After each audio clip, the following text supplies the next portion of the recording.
Alors, on est aujourd'hui, donc, on est le 8 Sivan. Et donc, pardon, 8, oui, oui, on est le 8 Sivan, excusez-moi, oui, tout à fait. On est bien le 8 Sivan aujourd'hui, oui, exactement. Donc, on va commencer sur la paracha qu'on va lire cette semaine, qui est la paracha donc, de Nassau, d'accord. Et donc, c'est un discours que le rabbi a fait en 1953, parmi les premiers discours qui ont été dits, qui a été dit justement le 10 Shvat, le jour où pratiquement il a pris la conduite de la, donc, la conduite après son mouvement chassidique Lubavitch, et après, justement, après un an après que son beau-père soit parti de ce monde. Donc, Parashat Nassau, l'épouse de Dieu. Donc, dans son discours intitulé Je suis venu dans mon jardin, Bati Legani, qui est donc une fameuse phrase qui est rapportée donc dans le Shirachirim. C'était en fait les derniers mots que le rabbi précédent avait donnés. Donc, mon beau-père, nous dit le rabbi, définit en fait la folie caractéristique du domaine du mal et mentionne à ce propos le verset celui dont la femme se détourne. Donc on va voir que toute l'idée qui est mise ici est en fait basée sur ce passouk, en fait qui parle en fait de la femme, vous savez la sota, cette femme qui se détourne de son mari. Et donc on va voir qu'avec le mot sota, il y a une relation directe avec le fait de la folie qui fait faire qu'un juif peut, étant lui aussi donc en quelque sorte l'épouse de Dieu, donc se détourner de Dieu et faire le mal parce que, malheureusement, il s'est détourné parce que la notion de folie, shtut, ça vient du mot sota, ça vient du mot shtut qui veut dire la folie. La folie s'est emparée de lui et l'a détourné donc de son, de, pardon, des bonnes, de la ligne de conduite qu'elle doit avoir. On sait que chaque idée de la chassidoute est quelque chose de précis. Lorsque la chassidoute mentionne un verset, elle n'a donc pas pour motivation de vouloir faire preuve d'une certaine forme d'érudition. Bien au contraire, elle veut mettre en évidence un lien direct entre ce verset et le sujet dont elle traite. Donc maintenant, la question, c'est quelle relation établir entre le verset qui nous dit alors, celui dont la femme se détourne, Isha chez, d'accord, Sota, la Sota qui s'est détournée de son mari, précisément citée ici, et quel est le rapport avec la folie? La folie du domaine du mal. En quoi peut-on effectivement faire une relation entre les deux? On peut le déduire simplement de l'interprétation qu'en donnent nos rachamim. Qu'est-ce que nos sages nous disent? Eh bien, qu'un homme ne peut commettre une faute que dans la mesure où il est saisi par un esprit de folie.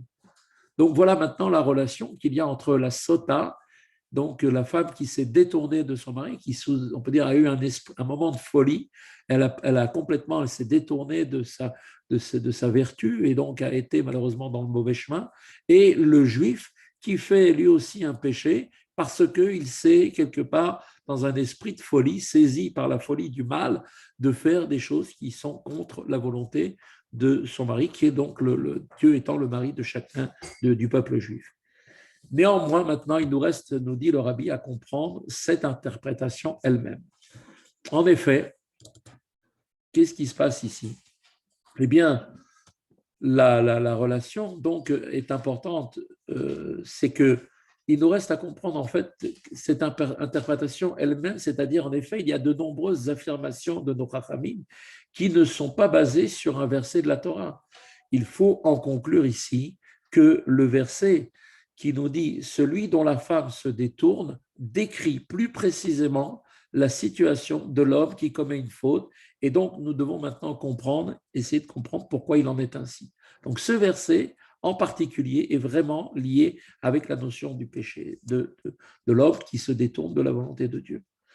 Alors, cette question va être encore plus renforcée parce que nos sages, nos rachamim constatent qu'il y a un principe dans la Gemara, on dit que il y a dans 200 pièces, il y a toujours 100 pièces. 100 pièces sont contenues dans 200. Ça veut dire qu'en revanche, bien sûr, l'inverse n'est pas possible. 200 ne sont pas contenus dans 100. D'accord? Dans 200, on peut comprendre qu'il y a 100 pièces, mais pas dans 200. 200 pièces ne peuvent pas être contenues dans 100. En l'occurrence, qu'est-ce qu'on veut dire ici? Il s'agit ici d'affirmer que celui qui commet une faute laquelle n'est pas nécessairement la plus grave, celle qui est punie du retranchement de l'âme, n'en est pas moins saisie par un esprit de folie. C'est-à-dire, quelle que soit la faute qu'un juif va faire, que ce soit des fautes très graves, comme les fautes de transgression, par exemple, des 39 travaux interdits du Shabbat, pour lesquels la personne est retranchée, c'est-à-dire qu'elle est dans le ciel, on va lui retirer son âme, eh bien, on ne parle pas forcément de ces fautes très graves, mais toutes les fautes en général sont liées avec ce dénominateur commun qui est un esprit de folie. Voilà ce qu'il faut se rappeler, c'est qu'il en est ainsi exactement pour chaque transgression, y compris même la plus légère, qui est une transgression qu'on dit introduite par nos chachamim. Et même, on le voit que ce principe est le même de se détourner de Dieu et qu'il n'y a pas de gravité sur seulement certaines mitzvot en général, mais que la gravité, elle est pour tout l'ensemble des mitzvot. Et que même pour un manquement au principe selon lequel il est dit tu te sanctifieras dans ce qui est permis, comme c'est marqué, d'accord, tu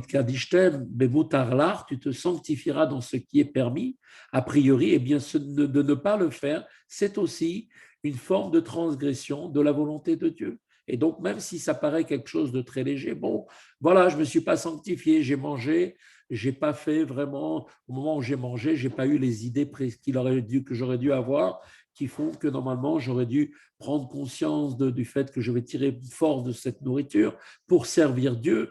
Et donc, je n'ai pas fait. Eh bien, malgré tout, puisque j'ai fait quelque chose qui n'est pas, si on peut dire, dans la volonté de Dieu, eh bien, il y a ici une notion de transgression. Parce que la volonté, comme pour l'homme en général, c'est quelque chose qui n'est pas lié à une chose, uniquement une seule chose et pas une autre chose. Quand une personne veut quelque chose, c'est dans tous les détails qu'elle veut obtenir ce qu'elle recherche. Le Tanya explique pourquoi est-ce qu'il en est ainsi. En effet, comme on l'avait vu, en agissant ainsi, l'homme est en train de transgresser la volonté de Dieu. Ce n'est pas la mitzvah de son importance qui compte ici, mais c'est le fait d'avoir transgressé la volonté de Dieu. Bien plus, il le fait également s'il ne respecte pas le principe selon lequel comme il est marqué, tu te sanctifieras dans ce qui t'est permis. Puisque Dieu nous demande de nous sanctifier même dans des choses qui nous sont permises, alors, puisque c'est la volonté de Dieu, en ne faisant pas cela, eh bien, je suis en train de transgresser la volonté de Dieu. Dès lors, alors maintenant, la question, c'est pourquoi citer comme preuve le verset qui nous dit, comme étant la preuve parfaite de la notion de fait de s'être détourné de la volonté de Dieu, le verset dont la femme se détourne, celui dont la femme se détourne, fait a priori ce péché-là, fait référence à une faute grave, une faute qui est quand même très grave. Alors que, comme on avait vu, il n'y avait pas un principe de plus petit dans plus grand. Le plus petit dans le plus grand, c'est une petite faute, est contenu aussi dans toutes les grandes fautes, à plus forte raison. Mais puisque nous, ce qui nous intéresse ici, c'est de mettre en évidence le fait de se détourner de la volonté de Dieu, pourquoi prendre comme référence, pourquoi la Torah a-t-elle pris la référence de la femme qui se détourne de son mari pour être la référence, pour dire voilà effectivement à quoi correspond le fait de transgresser la volonté de Dieu, quelle qu'elle soit, cette volonté qui s'applique à quelque mitzvot, quelle qu'elle soit, même pour le fait de se sanctifier dans ce qui nous est permis. Alors, forcément, si la Torah nous fait une relation entre l'accomplissement des mitzvot, la volonté de Dieu et le fait de rapprocher ça avec ce passouk de la Torah qui nous parle donc d'une femme qui se détourne, et puisque c'est ça la référence, même si c'est une faute grave, donc la relation maintenant qui peut être faite entre le fait de ne pas accomplir la volonté de Dieu pour quelque mitzvot que ce soit, est en fait reliée avec l'esprit de folie, cet esprit de folie saisit l'homme qui commet une faute, et le verset donc de celui dont la femme se détourne est donc ici un verset avec une signification qui est double. Pourquoi? Premièrement, ce verset fait allusion à quoi? Ce verset fait allusion à une femme mariée. Qui, cette femme mariée, devient adultère en ayant une relation interdite. Mais elle ne parle pas, non pas du tout, d'une jeune fille. Et même si Rabbi Eliezer retient dans la Gemara le même degré de gravité lorsqu'un jeune homme a une relation avec une jeune fille, néanmoins, il est seul à avoir cet avis, d'accord, qui n'est pas du tout retenu par la halakha. Donc, la portée d'une telle faute découle donc avant tout du fait que cette femme est une femme mariée. Ce n'est pas parce elle a fait cet acte-là qu'elle est répréhensible au point de dire qu'elle est maintenant une faute très grave. Qu'est-ce qui fait qu'elle est très grave, cette faute? C'est que cette femme était une femme mariée et qu'elle a donc fait un acte en étant une femme mariée. Elle s'est donc complètement détournée de son mari et a fait donc, malgré l'interdiction, donc cette faute. Il en est exactement maintenant, nous dit le rabbi, pour l'esprit, que de même pour l'esprit de folie, qui lui-même, cet esprit de folie, se saisit d'un homme lorsqu'il commet une faute. Étant lui-même possédé par cet esprit, cet homme, eh bien, se sépare de Dieu. Voilà ce qui se passe. Donc, comme on peut le voir qu'une femme, quand elle est adultère, s'est séparée de son mari au moment de la faute, de l'action, eh bien, pareil, le juif qui n'accomplit pas la volonté de Dieu et qui fait une faute par cela, eh bien, étant possédé par cet esprit de folie, cet homme se sépare de Dieu. Comment maintenant chaque faute, même la moins grave, peut avoir un effet aussi terrible? Pourquoi c'est comme ça? Pourquoi on dit une chose pareille? Eh bien, parce que tout simplement, ici, grâce à ce verset, on voit que la Torah vient nous mettre ici en évidence une notion qui est que les Juifs sont considérés comme étant l'épouse de Dieu, comme nous allons maintenant le montrer dans la suite de cette sirah. Il est rapporté dans le Zohar, notamment à ce sujet, qu'une fois, il y a eu un philosophe qui est venu interroger Rabbi Elazar. Et Rabbi Elazar lui a dit, ce philosophe a posé la question comme ça. Si les Juifs, comme vous dites, sont le peuple élu, alors pourquoi ce peuple est-il le plus faible? Parmi toutes les nations, on voit que le nombre de peuples du juif est vraiment le plus petit. C'est vraiment le peuple le plus faible en nombre et en force, a priori. Comment Rabbi Eliezer lui a répondu? Il lui dit précisément parce qu'ils sont le peuple élu. Donc, du fait qu'ils sont le peuple élu, de ce fait, ils ne peuvent spirituellement souffrir aucune impureté. Donc, ils rejettent donc les reptiles et les rampants, et ils en font de même exactement dans le domaine matériel. Donc, c'est-à-dire qu'en fait, le fait d'avoir été précisément le peuple élu fait que nous sommes maintenant aussi très sensibles à tout ce qui est en contraire avec la spiritualité, avec la Gdusha. Et donc, puisque nous sommes comme ça, c'est ce qui fait que nous sommes très peu. Parce que justement, la qualité est essentielle dans le peuple juif, ce n'est pas la quantité. Nous avons expliqué aussi, nous dit le rabbi par ailleurs, que dans la conception des nations, il peut exister, d'après leur manière de penser, un pouvoir intermédiaire entre Dieu et les créatures. C'est-à-dire qu'il peut y avoir, d'après eux, les forces de la nature, par exemple les étoiles, les astres, qui, eux, ont été bien souvent l'objet du culte idolâtre. Eh bien, ces nations elles-mêmes ont chez eux cette dimension que pour eux, il existe un pouvoir intermédiaire, bien que ce soit complètement faux, entre Dieu et les créatures. Pour ce qui les concerne, eh bien, il n'est pas interdit d'avoir une telle conception. D'accord? Elle n'est pas considérée comme une révolte contre Dieu. Quand un goy nous dit, voilà, Dieu a donné une force au soleil, ce soleil qui me donne la possibilité, qui moi suis un agriculteur, de faire pousser les plantes dans mon champ, eh bien, il n'est pas en train de quelque part de renier l'existence de Dieu, même s'il le fait de manière inconsciente en attribuant au soleil une certaine force, mais malgré tout, cette force, elle existe bien dans le soleil. Elle a été donnée par Dieu au soleil pour pouvoir agir en tant qu'astre sur la terre et donner effectivement ce dont le pourquoi elle a été créée, qui est donc d'apporter la lumière et d'apporter la possibilité de faire pousser les plantes et ainsi de suite. Mais tout ça, l'idée est complètement erronée, puisqu'on le sait très bien que tout ça n'est dans les mains que comme un instrument dans la main de Dieu, comme la hache qui coupe l'arbre, c'est pas la hache qui coupe l'arbre, c'est la main qui tient la hache qui va couper les arbres. Eh bien, leur erreur, elle est là. Mais cette erreur-là, elle est acceptée d'une certaine manière par rapport aux nations. Là, on considère que quand, effectivement, ils ont ces idées-là, on ne considère pas qu'ils sont en état de révolte contre Dieu. Ils reconnaissent la grandeur de Dieu. Bien souvent, ce sont des croyants à l'existence de Dieu, mais l'erreur qu'ils font, c'est de penser qu'il peut y avoir des forces qui sont intermédiaires entre Dieu et les créatures. Les Juifs, eux, en revanche, possèdent une telle stature morale que la moindre transgression les sépare de la divinité et immédiatement, qu'est-ce qui se passe automatiquement? C'est que cette transgression qui les sépare de la divinité va les livrer directement aux forces du mal, l'autre côté. Les Juifs, en quelque sorte, ont été comparés comme étant le cœur.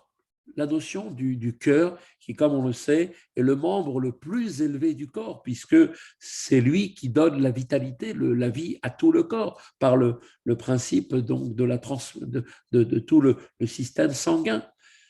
C'est pour cela que, puisqu'ils sont le cœur de toute la création, étant le membre le plus élevé du corps, c'est pour cela qu'ils ne peuvent supporter les scories, même les plus fines, d'accord, parce qu'ils sont comme ça, étant donné qu'ils sont le niveau le plus haut de la création, chez eux, même une petite croyance qui peut être acceptée par des non-juifs, par les nations, qui est de penser qu'il existe un intermédiaire, chez le juif, cette chose-là n'est pas possible. Pourquoi? Parce qu'ils sont l'essentiel, le cœur même de toute la création.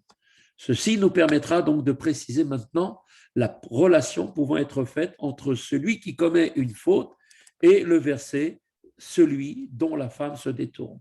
Quelle est la relation? Eh bien, les Juifs, comme on l'a dit, sont l'épouse et Dieu est le mari.